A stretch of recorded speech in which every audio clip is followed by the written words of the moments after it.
This is a secure CyberConnect podcast with Jay Adamson and Warren Atkinson, where we're joined by information, cybersecurity, technology and talent acquisition professionals who share their journeys, unique perspectives and offer advice and guidance.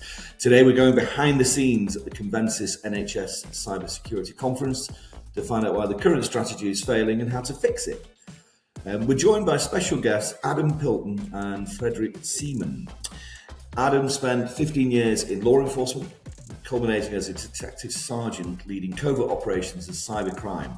Since 2016, he's worked across cybersecurity roles, advising organisations, improving cyber maturity, and translating complex threats into clear guidance for leaders, end users, and global businesses. Frederick is head of healthcare at Heimdall Security, where he works closely with NHS organisations and partners to strengthen cyber resilience across healthcare. Since mid-2022, Frederick has led the growth of Heimdall's presence within the NHS from 3 to 30 NHS organisations, supporting them in improving endpoint security, automating patching and vulnerability management, and protecting critical clinical systems. His work focuses on helping NHS teams reduce operational complexity whilst maintaining strong security across increasingly demanding IT environments. The NHS doesn't need more cyber tools, it needs a complete rethink. And today we reveal why current strategy fails and the blueprint that actually works. This isn't incremental, this is systematic change. Inside Convensis NHS Cybersecurity Conference, they expose the unspoken pressure that NHS leaders carry, whilst treating cyber as IT problems is the real vulnerability, and the one decision that changes everything. If you lead healthcare, manage security, or care about clinical resilience, this is an essential watch. Adam, Frederick, welcome, and thank you for joining us today. Thanks for having us, Jay. Really do appreciate it. Very happy to be around for this, and happy to share a bit of knowledge from what I've attained in the past 4 or 5 years. Great to see you again, Frederick. Great to see you again, Adam. And Adam, as we kick things off, do you mind giving our audience a high-level review of some of the themes and topics we're going to explore in our discussion today? Yeah, certainly. So we're looking around, obviously, NHS and cybersecurity and how we're making progress, if we're making progress on that front. And we're really looking at the idea of getting the foundations in place, moving towards defensible assurance, and most importantly, the role of leadership in that. No, that's brilliant. Really looking forward to unpack. And later on in the session, of course, we're going to show some highlights from your talk that you give at the NHS event earlier this month. But you're looking back at your times on stage, when you're in a room looking at hundreds of leaders, what was the unspoken pressure? What were they really caring about? Is the NHS actually making progress, or are we all silently holding our breath?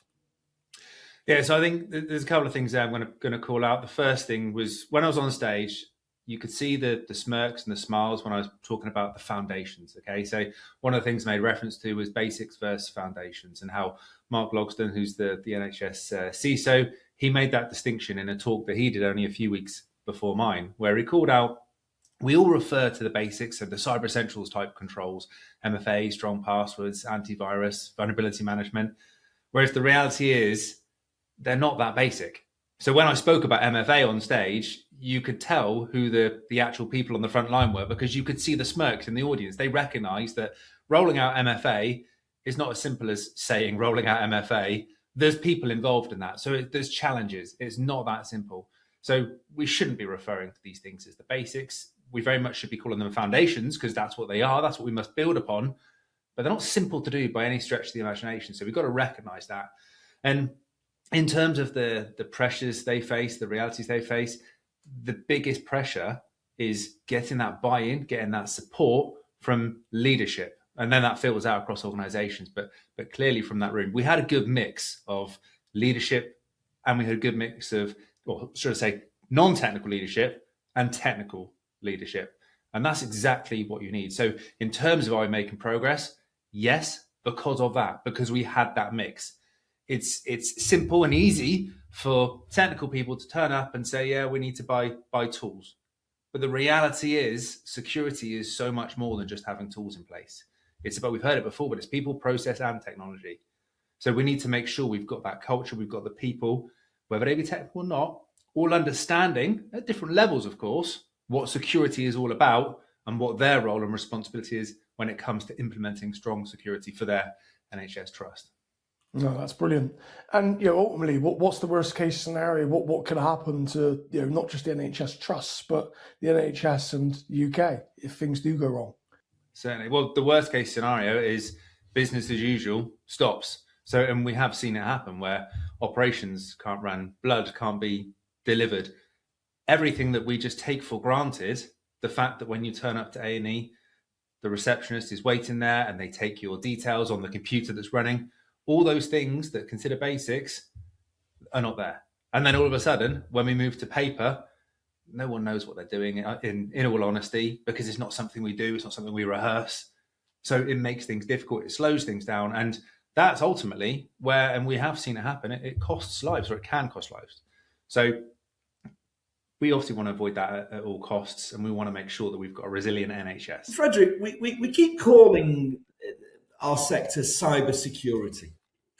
But is that more of a universal framing or a terminology that's actually killing us all? And certainly when it comes to the NHS, what point does the NHS stop treating cyber as just an IT or a technical problem, and actually start recognizing it as a fundamental pillar of clinical survival?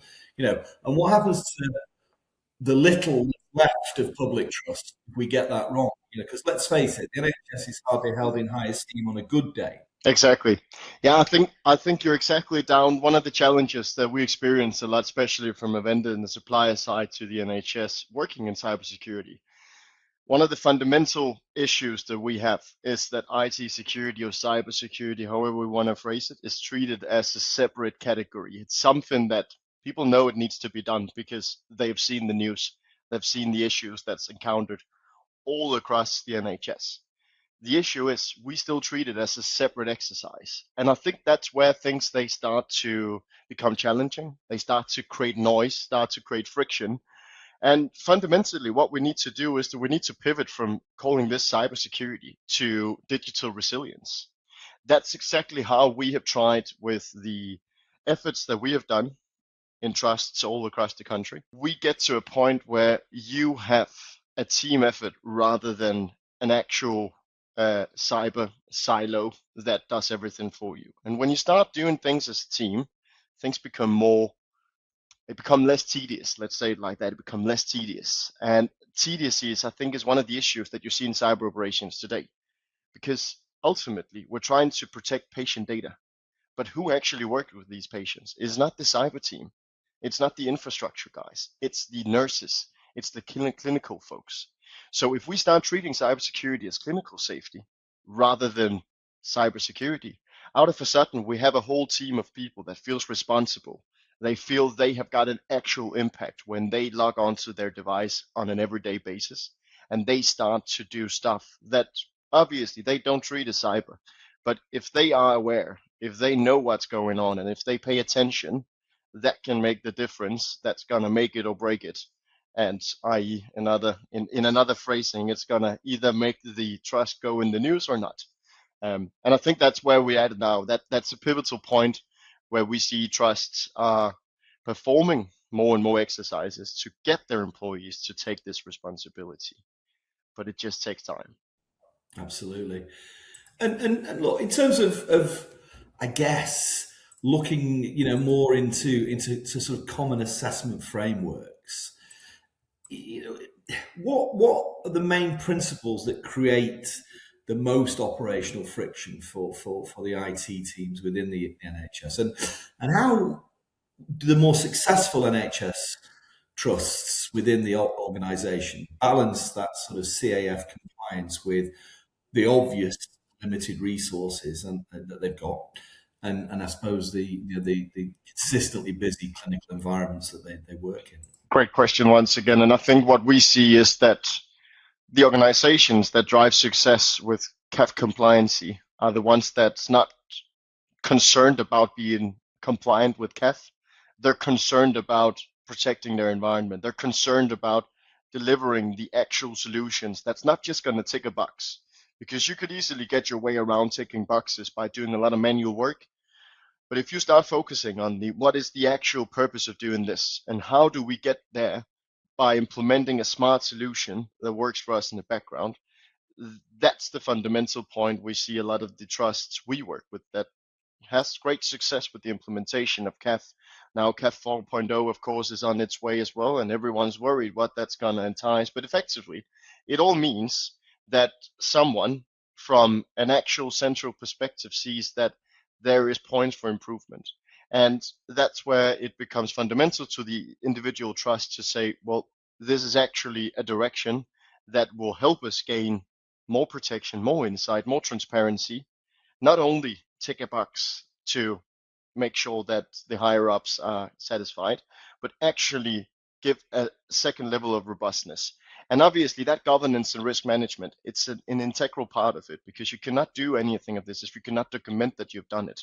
So that's very, very important that someone actually picks this up, they take it into account, and they populate and contextualize so that people throughout the organization knows what's going on. Once again, there, if we go a bit back to what I was saying before, it's about making sure people, they know who's responsible.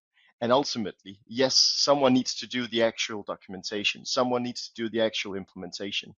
But everybody has a role to play in this, because otherwise we're never going to achieve that level of protection that we're striving for. No, that's brilliant. And you mentioned, obviously, implementing the foundations, it can be somewhat of a challenge. It's not as simple, as people might think. To educate our audience on that, can you tell us perhaps some of the top 3 or 5 common barriers at a more granular level? Yeah, certainly. So I mentioned MFA, and I'll go back to that because it's a really valid point. So I've rolled out MFA before across a multinational organization, and you would assume asking people to put an authenticator app on their phone would be a relatively simple process.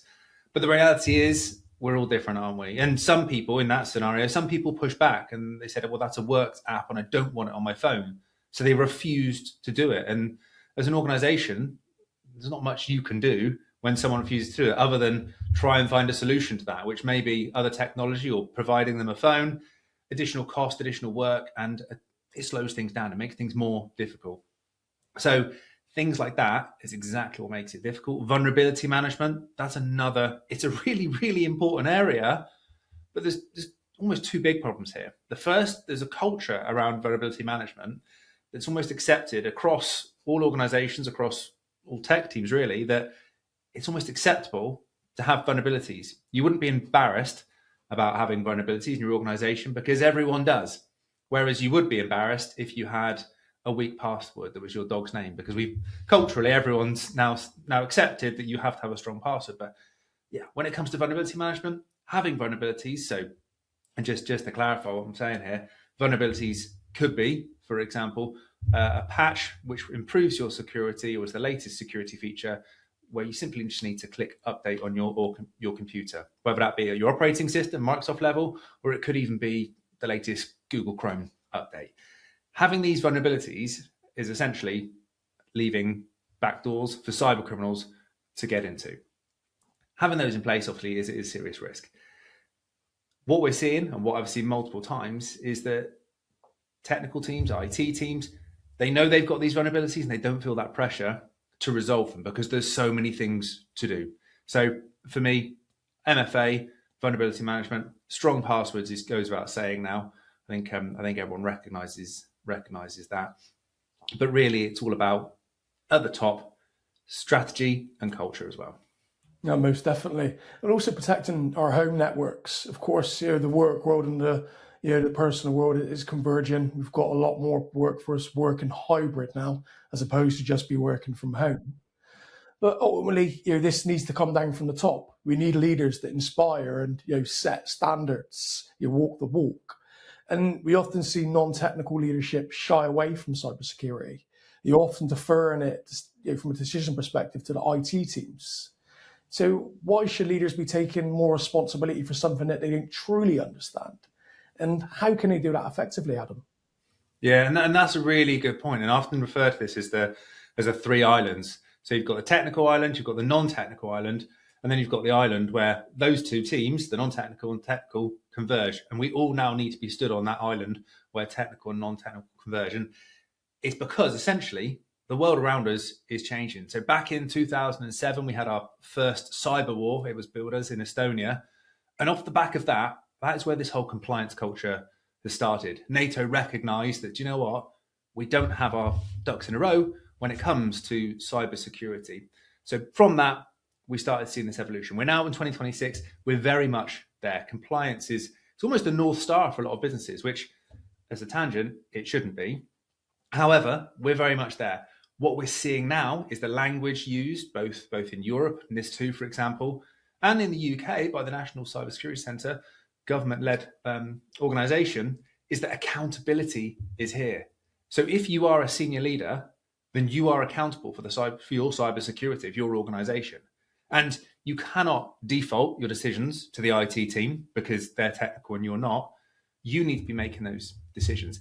Yes, you can speak to your IT teams, but it's really important that you're making decisions. And of course, you're not expected to be configuring your firewalls or understanding the technical details. But just like every other senior leader, you have to be responsible for every single area of your business. You can't say, do you know what? I don't get finances. I'm from a marketing background or a sales background. I just don't do the numbers. That wouldn't be acceptable. And it's exactly the same with cybersecurity. You don't have to know the ins and outs, but you have to challenge, you have to prod, you have to poke and push to understand and reassure yourself that your IT team, your security team are doing everything they can.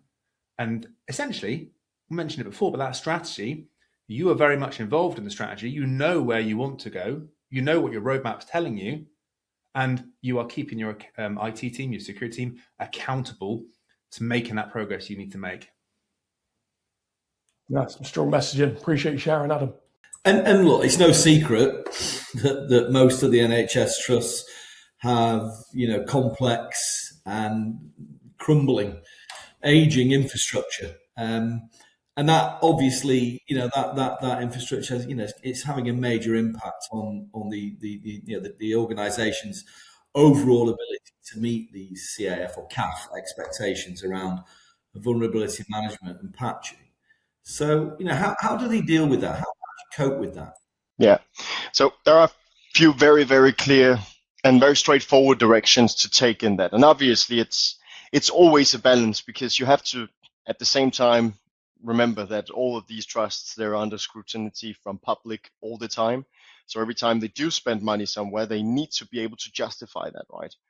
So what we usually see, and where things actually starts to become easy for these trusts, and now nothing is easy, and obviously I'm from a supplier side, so for me everything is easy because I'm not the actual one doing the job.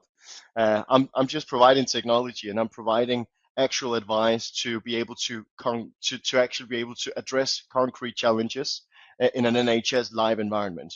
So what we see is risk prioritization, insanely important.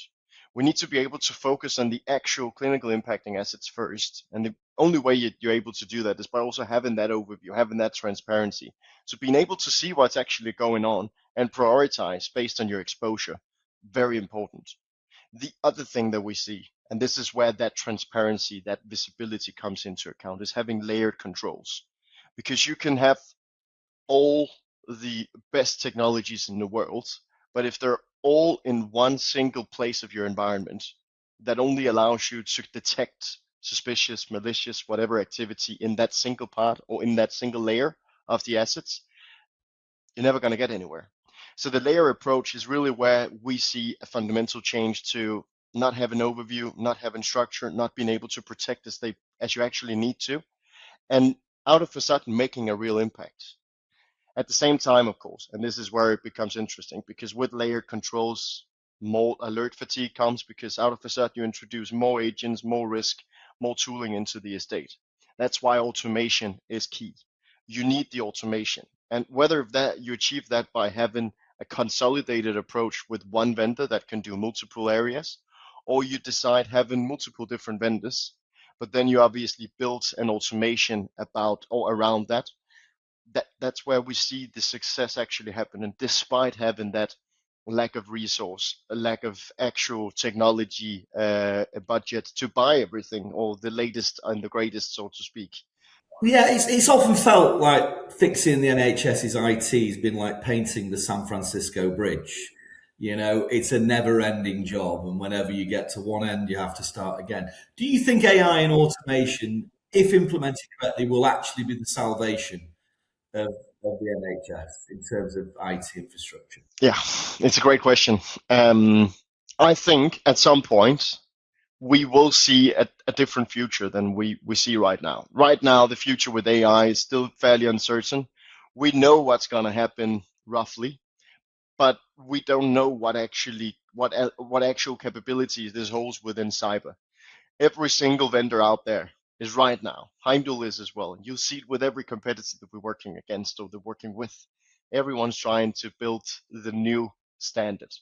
But that new standard, it's very hard to achieve because no one knows what that actually is. We all have an idea. We all have an assumption of what it should look like, but it's impossible to say right now because there's so much risk attached with an AI at this point in time. We can contain, we can restrain, but there's still going to be limits to what you're actually able to do as a vendor. And allowing something that you're not in control of, out of a certain controlling everything that's happening in your environment, that's where I think most cyber people, they'll start to back out and they'll never in a million years say yes to that. So there's definitely some way to go, but we're getting there slow and steady.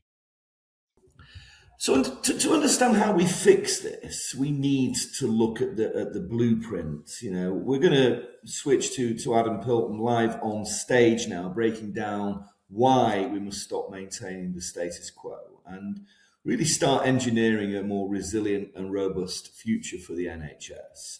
Stick around on the episodes. We're going to be sharing more from both Adam and Frederick going forward.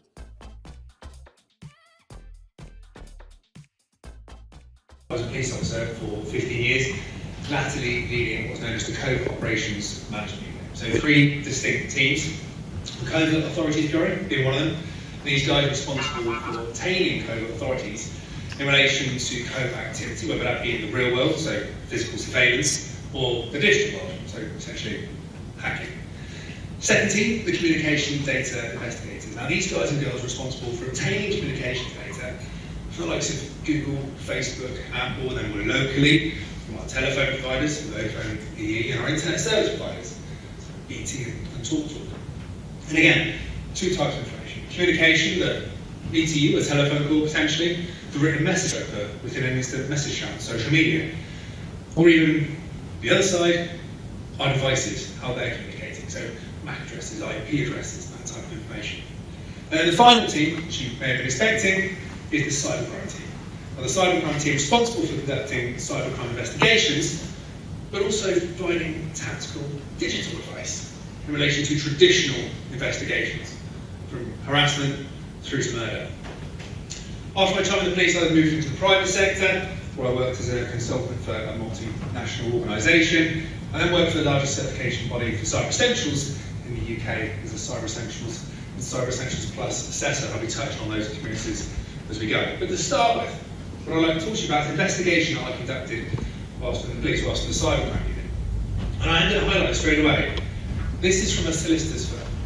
So it's not directly from the NHS, but the lessons from it, the threats, how it all unfolded, exactly the same. It can happen to any industry, whether it be NHS, farming, whatever it may be, the threats are still there. So let's get going. Let's start with the solicitor. So this solicitor is overworked, I'm sure you can relate there, and ultimately too much to do in the day.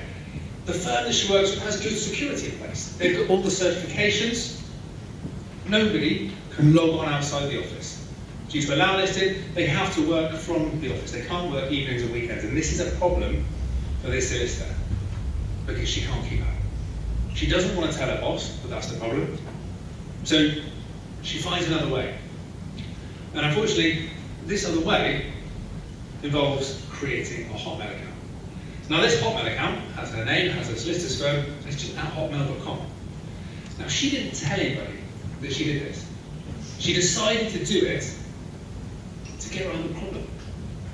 But because cybersecurity was enforced upon her, and I heard someone else on the stage earlier on referring to that exact point, cybersecurity being enforced on you, she never really considered beyond the fact that she had to do her annual compliance videos and have MFA on her work's devices. She never considered why and the value of it, the importance of it.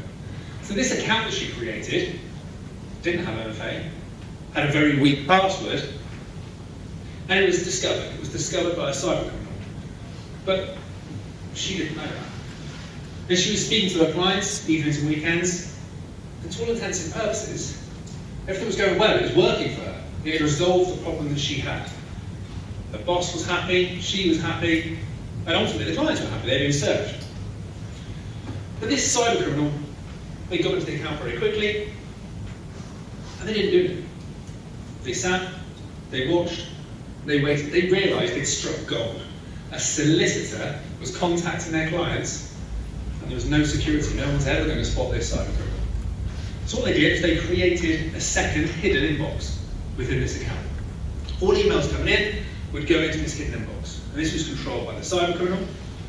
They'd read the messages, and if they were happy, they'd then release the messages back into the main inbox, where the solicitor would review them. She'd be none the wiser for this.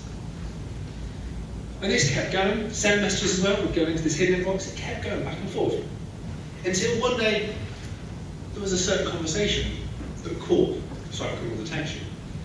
And this was an inheritance case. The solicitor had sent out the standard paperwork, just need to fill in your bank details, and then once I've got that information, I will then transfer your inheritance to you. And that's exactly what happened. The client completed the paperwork and sent it through to this Hotmail account. But it went in through to the invisible or unseen inbox. The cybercriminal changed the banking details, popped it back into the solicitor's inbox, and the solicitor took those details without question, as you would, and put that information in the system, and then paid the money. In excess of £400,000 went to the cybercriminal. But nobody used it. It was a couple of days later when the client contacted the solicitor to ask where's the money, what's happening. Within a few hours, it all became apparent what happened. The client, obviously grieving anyway, absolutely devastated. The solicitor, all the range of emotions, scared, upset, worried about the job. And the solicitor's firm, despite having all this security in place, it didn't have a culture whereby people truly understood what they should be doing when it came to cybersecurity. It was imposed upon them. So now, reputationally, people were talking about them. Regulations, financials, all of these things were coming into play. They were now worried about this. Were they going to be a victim of some legal action as well? And all of this happened because of shortcuts. And we all take shortcuts every day. And I'm not necessarily against shortcuts, but you have to understand the shortcuts you're doing, you're taking. What are the risks if I take these shortcuts? So in this occasion, creating the Hotmail account is a shortcut that should never have been taken. Never been taken, but it was. Now, we've spoken a few times today about cyber essentials and the basics of cybersecurity. A few weeks ago, we listened to Mark Locksmith's piece, CISO of the NHS, and he framed things like cyber essentials, things like strong passwords, MFA, antivirus, privileged access. He framed those as the things that we have to have in place, and quite often the things that we refer to as the basics. But in actual fact, we should be talking about them as foundations, because they're not easy to implement. Yes, we can tell people to implement strong passwords and trust and hope they do it, and verify they do it to some degree. MFA, though, from my experience, trying to implement it across a multinational, it's not easy. Everyone's got different thoughts and opinions. I was amazed to have to push back that someone said I don't want to have a work app, the Authenticator app, on my personal phone, so I refuse to have MFA for that grounds. It's never easy, it's not simple. When it comes to things like vulnerability management, again, something we see that we should all be doing, and sometimes deemed as basic, but it's in fact the foundation. It's not easy. When I've audited businesses for Cyber Essentials Plus, what should be something that's relatively simple to achieve isn't. Remediating critical and high vulnerability within 14 days, I've audited hundreds of businesses, and I probably can count on one hand maybe just one finger as well, the amount of businesses that have 0 vulnerabilities of that nature. Because it's not easy, it's very difficult to achieve. Very difficult to achieve. One of the organisations that I worked with previously, they spent a lot of money on a vulnerability scanning tool. And this tool was a fantastic tool, it did a great job. But it was owned by the IT team. And the IT team, they understood that if they effectively hit the button to run the scan, identify the vulnerabilities, that would create them work. Work that they didn't have time for. They weren't being lazy, they just didn't have time to do it. So if they hit that button, and then their boss would know, why are you not doing all these vulnerabilities? They're X amount of days old. So they didn't hit the button, they didn't run the scan, because they didn't want the answer. So when the question came from up above, if it did ever come, how are we looking on vulnerability management? Well, the official answer is, well, we've got none, because they hadn't run the scan, but they were asking the wrong questions. And these are the stories, getting those foundations in place. And we've spoken multiple times today, I've heard it multiple times in this room, about the number of tools that we have, and how difficult that makes things. So Heimdall conducted a survey at the end of last year into agent fatigue, and this is essentially the number of devices, or the number of pieces of software we have to help us with security. And we spoke to MSPs, these managed service providers, and we asked them how are they coping. And what we found is that the more tools you have, the more alerts you get. A large amount of them are false positives, a large amount of them, because they're coming from different providers, are duplications. So the actual reality turned out that the more tools you have, the more fatigued your security and IT teams are, and the less secure you are, because they will miss the alerts that are important. Showing the value of reducing the number of tools you should have. And this all points towards why we're doing this. We're doing it to be more secure. But somewhere between 2007, when the whole compliance revolution started with the first cyber war in Estonia, 20 years later, we're all ticking the boxes so we can show management, yeah, we're compliant with this standard, whatever it is, ISO 27001, Cyber Essentials CAP, whatever you need to be compliant with, whatever you need to evidence. We're all ticking those boxes to satisfy an auditor, to ultimately satisfy our bosses, and then overlooking the actual true thing, which is cyber security. In that first case we spoke about, the investigation, they'd done everything they had to, but because they didn't have the culture, because nobody understood what was going on, they weren't actually secure. So compliance should never be our destination. It should be our foundation. And then from that foundation, we need to build the security that we need, our organisations need, which will be different for everyone, to protect ourselves from those risks that we face.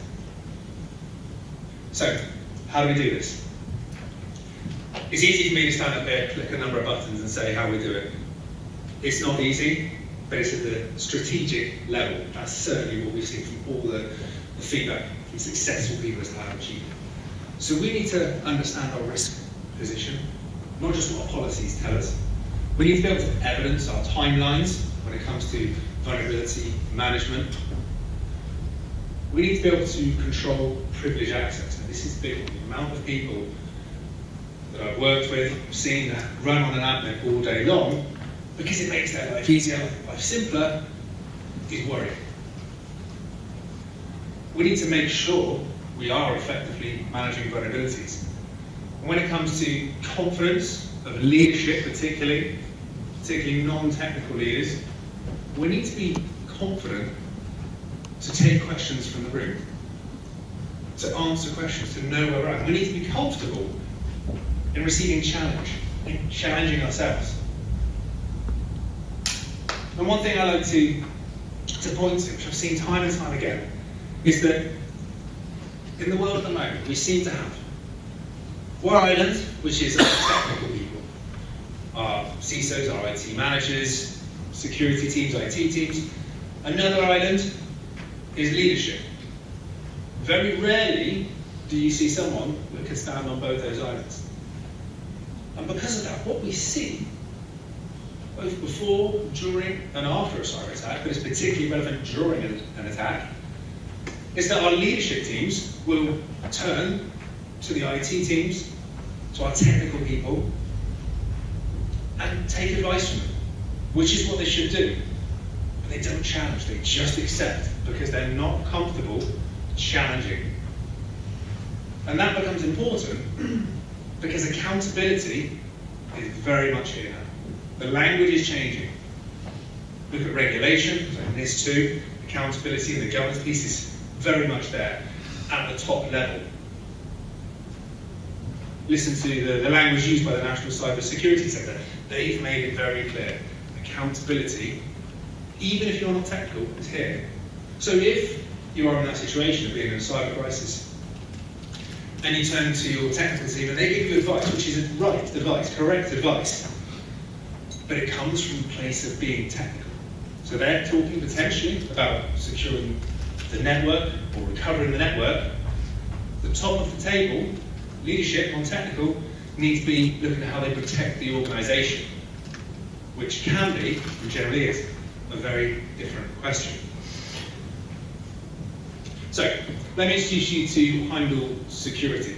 Just by show of hands, who's heard of Heimdall Security?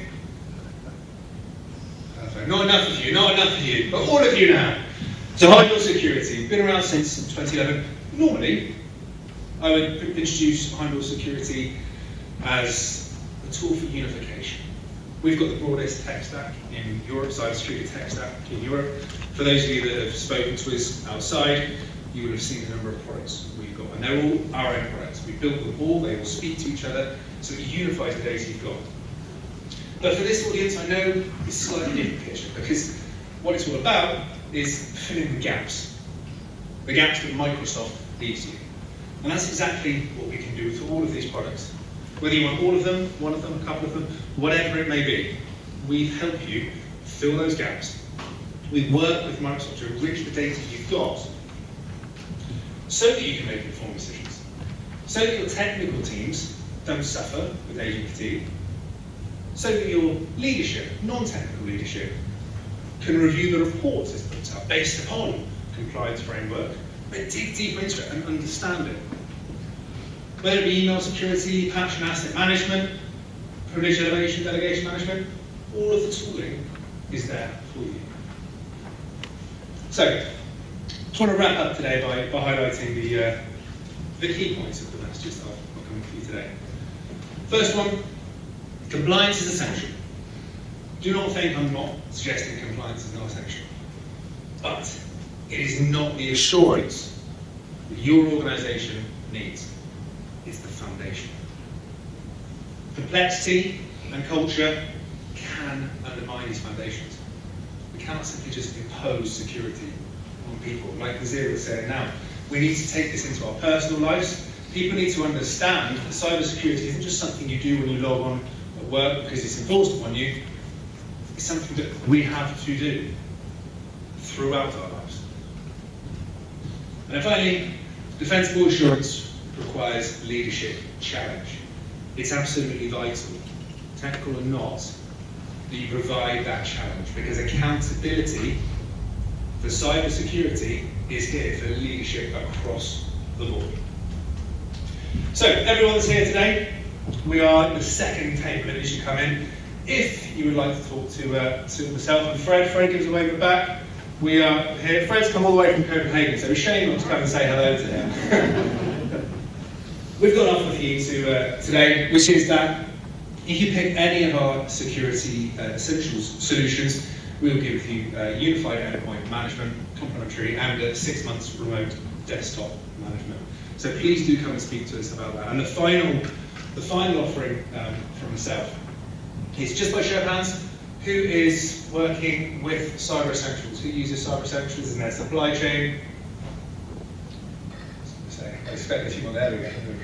So if you are working with Cyber Essentials, got a webinar. It's on next Tuesday actually. It's called Threat Watch Live. It's a monthly webinar, but this month I've got Neil Firminger with me, and Neil is essentially the head of Cyber Essentials.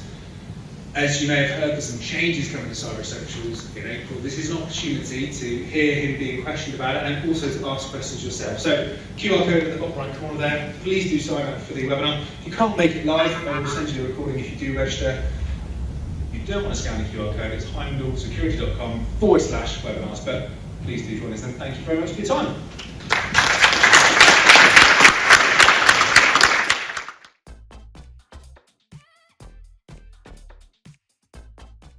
Now, having just heard Adam's case for change within the NHS, obviously some live footage from our time earlier in London, there have been a number of developments in the media across the pond. For instance, we've seen Sanofi's leak 400 gigabytes of patient data, including home addresses, how to get into properties, for instance. We've also seen patients die in other regions.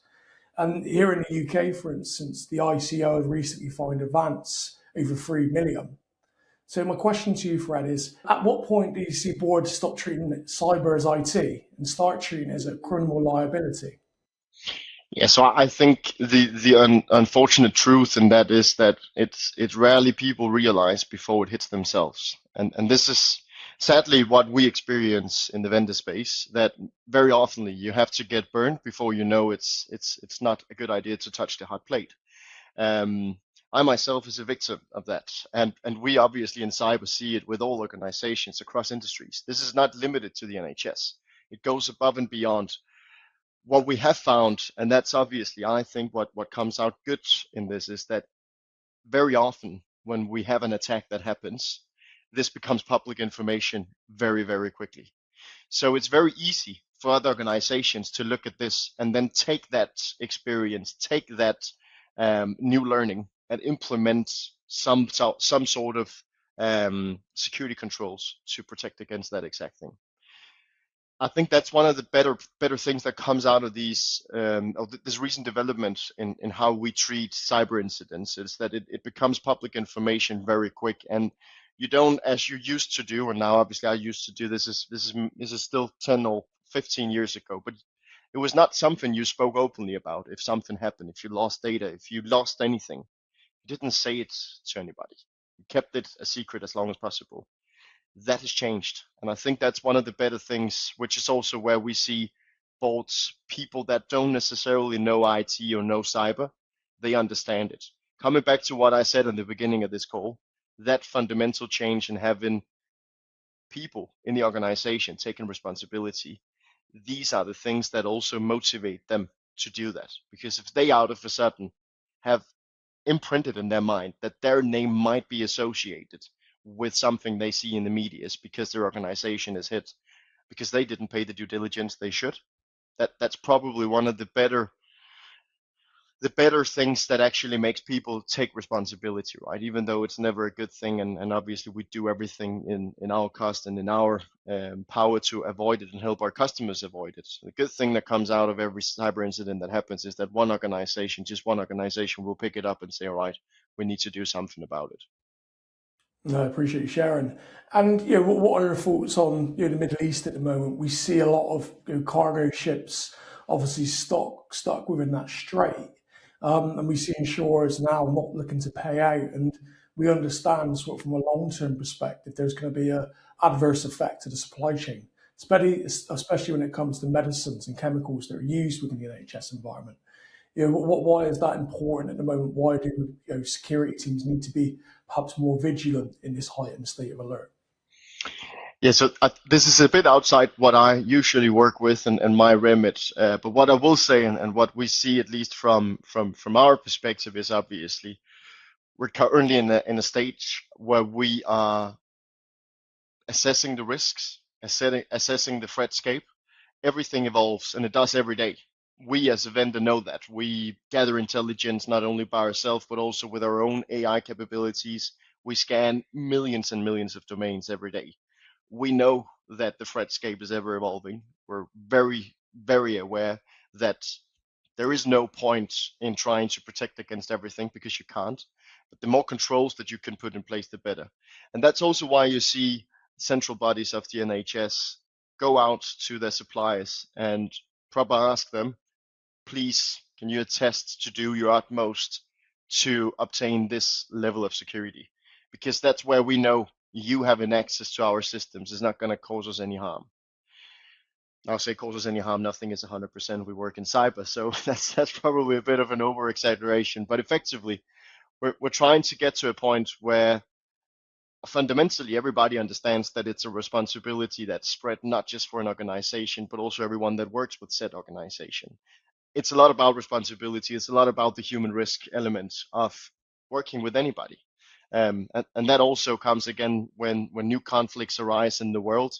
Out of a sudden, that might arise new threatscapes that we haven't seen in the past. And that's obviously what we as a vendor is very aware about. And let's talk a little bit about Denmark, Frederick. Obviously, the Nordics are often looked at as, many countries within, the region as having a more, should I say, organized healthcare system. What lessons from, the transformations that have gone on in your home country in Denmark in terms of healthcare, do you think could be applied to the NHS's current journey or even current situation, really? It's funny you ask that question, actually, because just the other day we're working with a Danish healthcare organization and an English healthcare organization, one of them being an existing customer, and the other one looking at our product. And they were sharing experiences about Heimdall, working with Heimdall. How was Heimdall as a tool, implementation, etc. What very funnily happened in this call was as well that they started to share real life scenarios that they have had themselves. And although that you would imagine or Denmark being way past the challenges that you see in England right now, we're not. It's still the same. But obviously, we have gone through some of the fundamental changes that is happening right now in UK generally and in England. That's happened in Denmark many years ago. I think from what I remember, they said 20 years ago.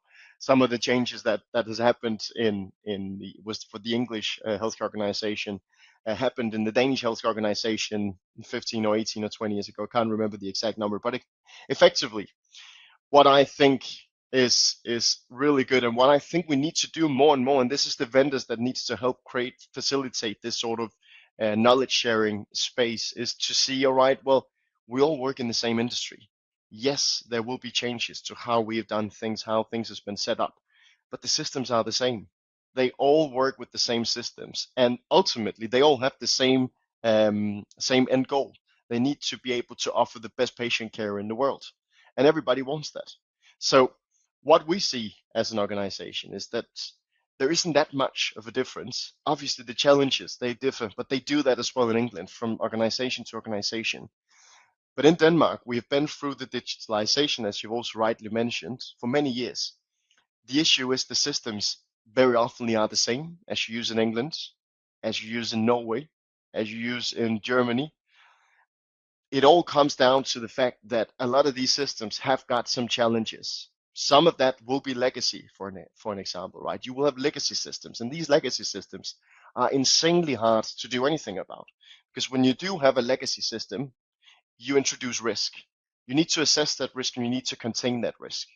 That's where the real challenge starts to come, because if you start constraining an actual legacy application or an actually legacy appliance or whatever it may be, that creates friction. And that's where people on the other side of the table, that's not in the operational side of things, start to look at IT or start to look at cyber and not be real happy about it, because they might not have taken that responsibility in the organization from an end user perspective just yet. So, Adam, just going into a few quick fire questions now, and if you can come back with some punchy answers on this. Having watched that talk back, if a trust, NHS trust, can only change one thing in the next, say, 30 days to better protect the staff at the bedside, what do you think it should be? I think it's got to be people. You need a strategy and a culture. And yeah, that is two things, but I'd like to think most people have got some form of strategy. So a strong strategy, clear strategy, and align your people around it. Yeah, 100%. So, what practical steps? I mean, you know, if you just be a bit more granular, what practical steps do you think high performing NHS teams need to take to improve the their cyber assessment framework, their CAF posture? Yeah. So what I think we need to see in the NHS is a pivot from the more manual work to having a way more automated approach. Everything needs to be more automated. You can do that with as I mentioned earlier, with multiple different strategies, but the realization of the lack of resources that is in the NHS today needs to happen from inside out, and that also needs to come from the top. Because if the NHS as an organization don't realize that having 2 cyber resources to manage, let's just say 6,000 devices and supporting 100 to 200,000 patients, that's going to cause friction, because these 2 cyber resources is not going to be able to do everything, and it only takes 1 sick day and 1 kid at home that might not be able to go to school or to daycare, and out of a sudden you have no cyber resources. So how do you then overcome that when the resources that you get is not gonna grow in any time soon? Well, what you need to do is you need to realize on a regional basis, how can we benefit from each other? So how can 2 trusts that may be very similar, they may be using exactly the same systems, they just don't work together today. I know this is the strategy that's trying to be enforced, but saying something and doing something now, from a vendor's perspective, we've seen it's very different. And even though that the NHS can issue guidelines, they can issue motivation, they can issue that, this and this, it's never going to make any difference if the trust itself is not ready and they don't see how this can happen in the best way possible. That's where I think vendors, suppliers to the NHS, Heimdall itself, we've got a responsibility to help facilitate this, at least to the degree that we're able to.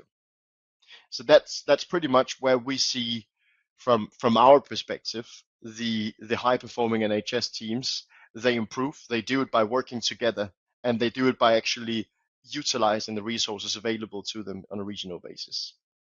And why are events such as Convencis's NHS, Digital Infrastructure and Security, and the series of events that they put on throughout the year, why are they so important? I think meeting people in person is so invaluable nowadays. It's easy to have a Teams meeting and you've got your title at the top of the Teams meeting telling you what the conversation's about, and you kind of have to stay in that lane. Whereas when you meet people, you can talk about various things, and it gives you confidence as well, because you realize, a bit like life in Instagram, everything looks great on Instagram, and it's the same with LinkedIn, and you just assume that everyone's cybersecurity is tip top and it's just you that's having issues.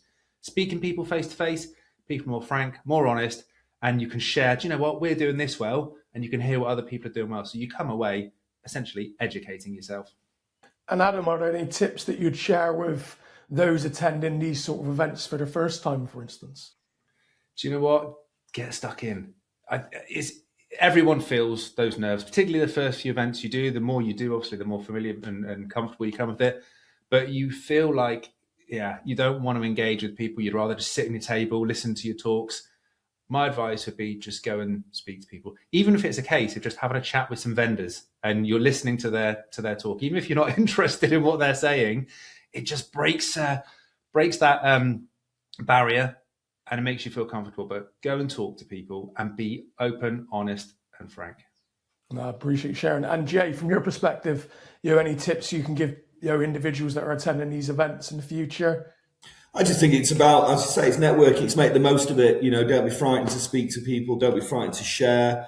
Open up, as Adam rightly says. I think the reality of these events is that invaluable interaction, not the front of house portrayal of a very utopian situation that we see on social media, and LinkedIn, certainly in our capacity, being a culprit for that. So make the most of it. Plan ahead.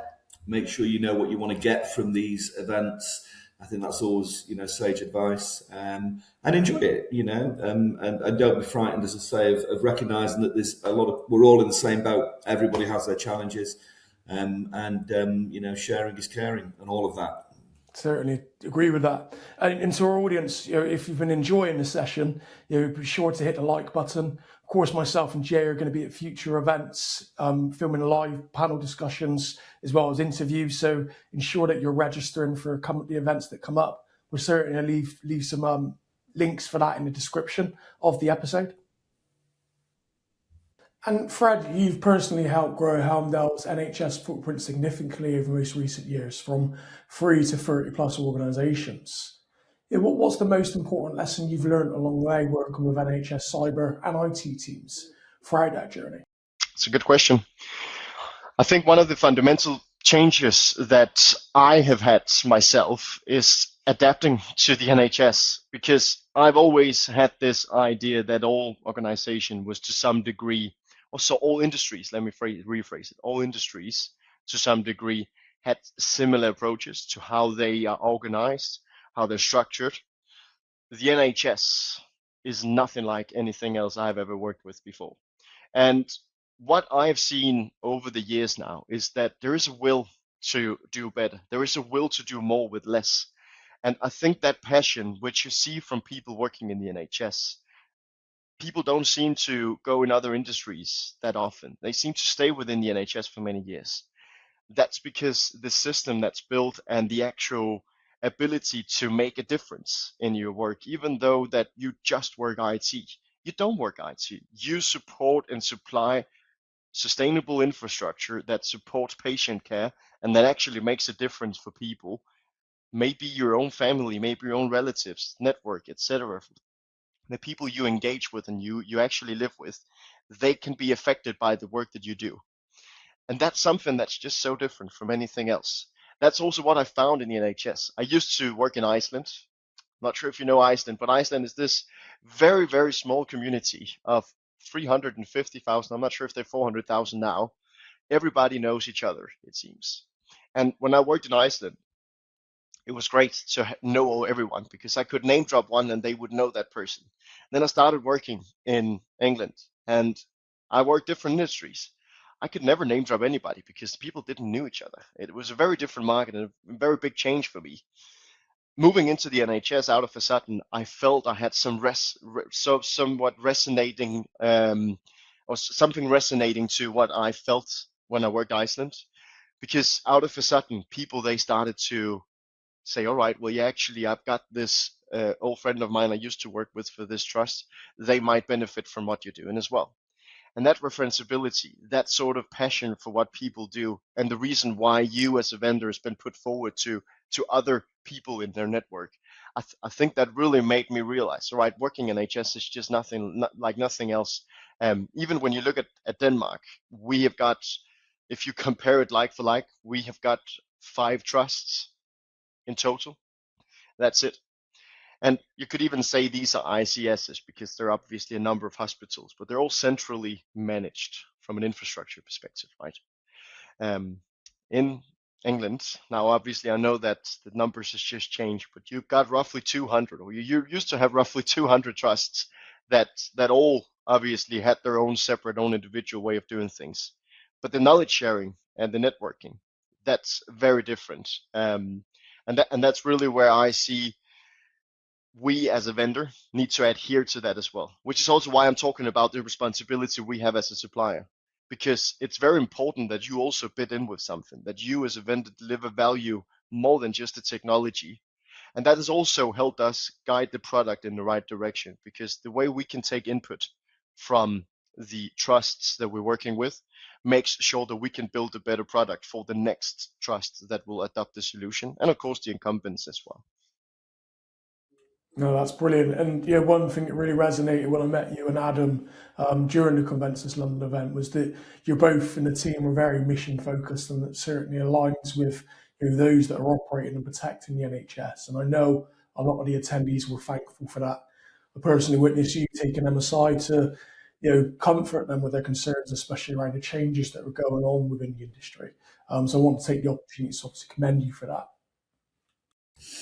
Adam, as we come to the back end of the episode, could you just tell us a little bit more about Heimdall, your vision, your mission, your purpose, and what the future holds for you guys?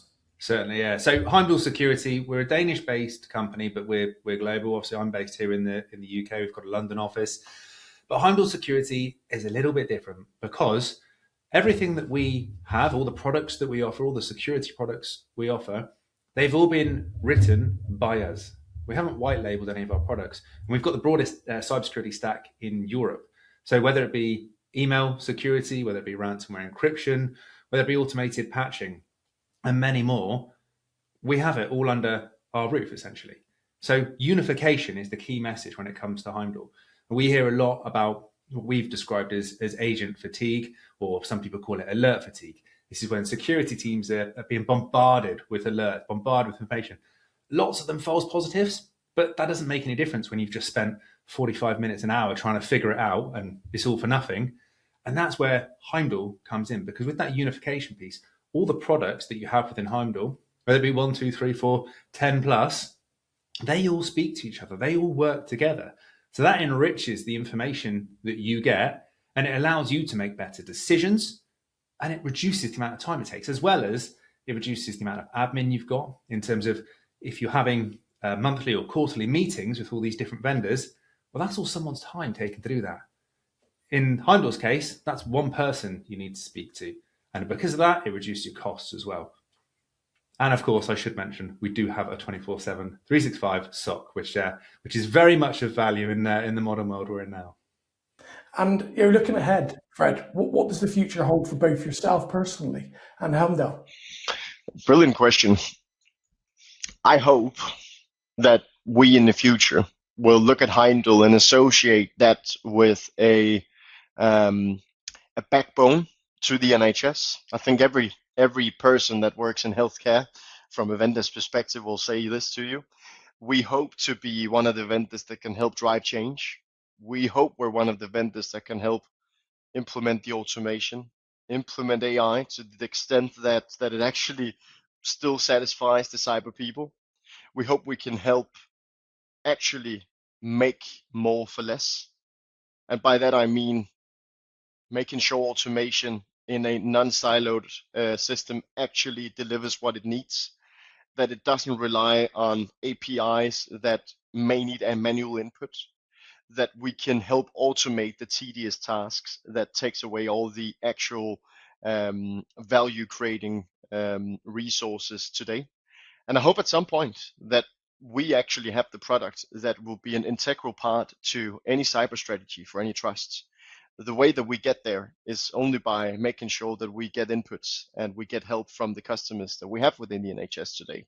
And we're very well on our way to do that. So I'm looking at a future, and I feel confident in at least saying that we, from a supplier's perspective, is very much aligned with the strategy and the ambitions that we also hear from NHS England.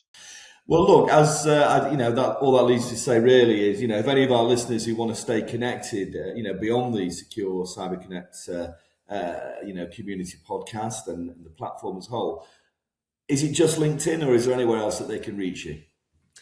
Yeah, so LinkedIn is always the best place. I will take the opportunity to recommend my webinars as well. So I run 2 webinars each month, one being the Heimdall Labs deep dive, where I dig into the Heimdall products, do a deep dive on those so people can understand what the offer is there. And the other being Threat Watch Live. Essentially, this is all about the latest threat intelligence. And I have them joined by a guest each month. So we have people like Becky Holmes, Glenn Wilkinson. Last month, we had the head of Cyber Essentials himself, Neil Firminger. And it's just an opportunity to get not only updated with the latest news, but to hear other people's insights, so mine and my guest, and obviously ask questions as well. So it's a good community, and it's quite a fast-growing community as well. So again, I do publish it on LinkedIn, as does the Heimdall LinkedIn, and the Heimdall YouTube as well hosts lots of those videos too. And what's the Heimdall YouTube channel, just for our audience? Are you guys and girls on Spotify also? That is a good question. I'm going to go with Heimdall Security, but I'm not 100% sure on that. If you pop in Heimdall, HEIMDAL, into YouTube, you will undoubtedly find it. Well, we'll put some links to that in the show notes. And Adam, it'd be great to have you back in the future. I know from our personal conversations, there's a few things you'd like to share with our audience. Could you give us a little glimpse into what that potentially looks like when you would join us again in the future? Yeah, certainly. Yeah, so hopefully we've got lots of events coming up. So we're speaking at lots of events. I think you and I are going to meet again, Warren, for a future podcast. So yeah, whether it be on stage, on your screen via LinkedIn, YouTube, or via a podcast with yourself, Warren, there'll be plenty of opportunities to hear and see from me. To our listeners, if you find value in this absolute masterclass, the conversation doesn't end here. We're building a movement for those that want the unfiltered truth. And we aim to make cybersecurity accessible to all. And guess what? We're quietly opening the doors to a brand new growth platform inside the secure CyberConnect ecosystem. We're officially going to war with the £300 billion complexity tax that's suffocating the industry. And we've built a solution for both sides of the battlefield. Right now, the career and recruitment side of the industry is keeping you trapped in the invisible middle. You're carrying the anxiety of the hunt, the burnout of the hustle, and the chaos of disconnected market. We're replacing that chaos with absolute clarity.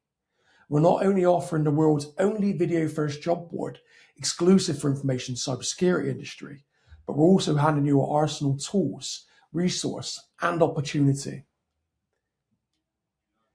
Now for professionals, grads, and fractional leaders, it's time to stop burning out on the spray and pray applications. Stop paying the hustle tax on expensive disjointed tools and wasting hours on research. We give you a CV market analyzer, career pathway, certifications, and salary trend tools, so you can stop guessing your worth and negotiate the high salary that you should absolutely demand. You also get access to our intelligent mock interview simulator to sharpen your soft and hard skills, allowing you to bypass gatekeepers at ease. We're also handing you access to our Content AI Studio, a tool that clones your technical logic into digital assets and automates your brand while you're asleep. You move from an applicant begging for work to being a selective authority, landing roles 60% faster, and commanding that 30% premium your skills actually deserve. For startups, scale-ups, and organizations of all scale, let's be brutally honest. Your firm, it gets dumber every time a senior expert resigns. And that's because your technical secret sauce is walking out the door. We help you eradicate tool sprawl with a unified growth engine that consolidates hiring, lead generation, and sales and marketing. You get a built-in CRM system, contact detail enrichment, AI battle cards, and lead intelligence to speed up boardroom approval by 30%. More importantly, we help you freeze that knowledge leakage. We equip you with soft and hard skill assessment tools so that you can capture that departing leader's wisdom as a permanent institutional authority asset. This reduces your new hire onboarding time by up to 40%. And this is something that your CFO is going to love. We'll also help you completely eradicate the £20,000+ you spend on agency leakage, allowing your staff to stop firefighting and start leading. Now, every connection on our platform operates with meritocratic integrity. We use cryptographic verification, and every connection is based strictly on proven technical capabilities, stripping away any bias that traditional processes put in place. And finally, we feed your growth directly into our existing media flywheel, which features over 4.5 million impressions and over 35,000 subscribers, and a LinkedIn network of over 45,000 cybersecurity professionals. Now, here's the really important part. Pause for a moment and ask yourself this one important question. Is it time for you to escape the invisible middle? If so, check the link in the bio and use the exclusive access code OGMember to join today. And be sure to share this to empower others. For all of us at Secure, stay safe.